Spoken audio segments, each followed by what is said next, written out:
Mạng y tế, vì sức khỏe cộng đồng. Chào bạn, bạn đang nghe audio chuyên mục thẩm mỹ trên website mạng y tế.vn. Thủng má, rách mũi vì làm đẹp đón Tết. Đi sửa sắc đẹp để vui xuân. Đón Tết, nhiều phụ nữ bị hủy hoại nhan sắc vì những người không có chuyên môn. Không chỉ thủng má, rách mũi, lật mí mắt, hậu quả của tai biến gây biến dạng gương mặt nạn nhân. Mặc dù bác sĩ và các phương tiện truyền thông liên tiếp cảnh báo về những tai biến chứng nguy hiểm xảy đến với cả nam giới lẫn nữ giới khi đi làm đẹp tại những cơ sở thẩm mỹ không chuyên hoặc cơ sở thẩm mỹ hoạt động trái phép, nhưng số nạn nhân vẫn tiếp tục gia tăng. Thời điểm cận Tết Nguyên đán, nhu cầu làm đẹp ngày một nhiều nên số ca tai biến cũng tăng theo tỷ lệ thuận.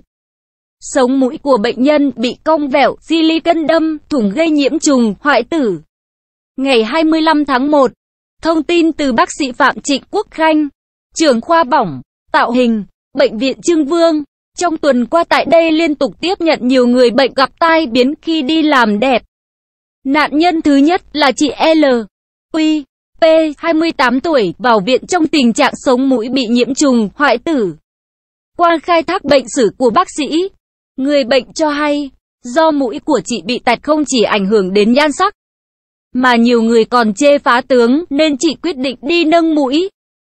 Tuy nhiên, thay vì chọn cơ sở thẩm mỹ uy tín, bệnh nhân lại tìm đến một tiệm spa trên địa bàn thành phố Hồ Chí Minh. Sau khi được nhân viên tại đây tư vấn, chị quyết định thực hiện nâng mũi với mức giá 300.000 đồng. Nghĩ mình đã nâng được mũi với giá rẻ, nhưng người bệnh chưa kịp vui thì tai họa ập tới. Sau khi được can thiệp, người bệnh bắt đầu bị đau nhức, sưng tấy. Khi sống mũi bị nhiễm trùng, chảy mủ, bệnh nhân mới đến bệnh viện kiểm tra.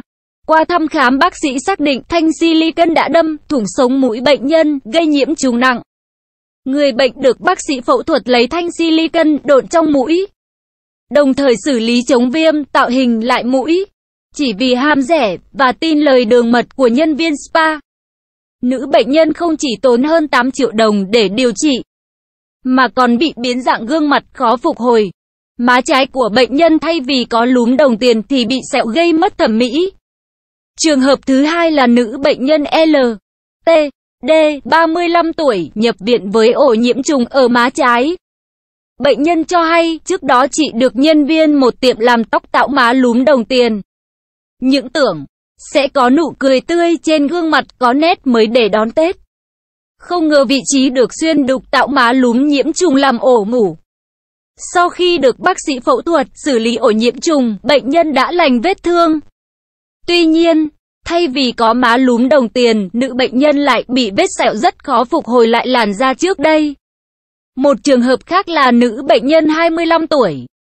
Sau khi thực hiện thủ thuật nhấn mí để tạo mắt hai mí, cô đã bị lật mí, nhiễm trùng vết cắt. Sau khi thăm khám, bác sĩ xác định, tình trạng người bệnh gặp phải không gây ảnh hưởng đến thị lực. Tuy nhiên sau điều trị mắt bệnh nhân sẽ bị chừng, gây ảnh hưởng xấu đến thẩm mỹ, vùng sụn mí bị tổn thương không còn khả năng phục hồi. Qua những tai nạn đáng tiếc trên, bác sĩ Quốc Khanh khuyến cáo, làm đẹp là nhu cầu chính đáng của rất nhiều người, kể cả nam giới và nữ giới. Tuy nhiên, trên thực tế, nhiều trường hợp gặp tai biến chứng đã xảy ra, gây nguy hiểm và ảnh hưởng đến thẩm mỹ cho người bệnh. Bởi bệnh nhân đã đặt niềm tin nhầm vào những cơ sở spa, cơ sở thẩm mỹ thiếu chuyên môn hoặc hoạt động không phép. Để tránh những tai nạn tương tự xảy đến, trước khi quyết định thực hiện các phẫu thuật, thủ thuật làm đẹp, người bệnh cần tìm hiểu rõ các yếu tố liên quan đến giấy phép hoạt động của cơ sở, trình độ chuyên môn của các bác sĩ thực hiện thủ thuật, phẫu thuật, trang thiết bị phục vụ công tác chuyên môn, vân vân. Tuyệt đối không làm đẹp tại những nơi không chứng minh được các vấn đề nêu trên. Giải pháp an toàn cho người có nhu cầu làm đẹp là tìm đến các đơn vị, bệnh viện có chuyên khoa thẩm mỹ để được bác sĩ vững chuyên môn tư vấn hỗ trợ. Vân Sơn. Nội dung bài viết đến đây là kết thúc. Nếu bạn có thắc mắc, câu hỏi gì xin hãy chia sẻ bình luận bên dưới bài viết này. Mời bạn hãy đăng ký kênh Mạng Y tế, chia sẻ bài viết này tới bạn bè và theo dõi thêm những audio tiếp theo. Hy vọng bài viết này sẽ đem lại cho bạn nhiều điều bổ ích. Chúc bạn luôn mạnh khỏe.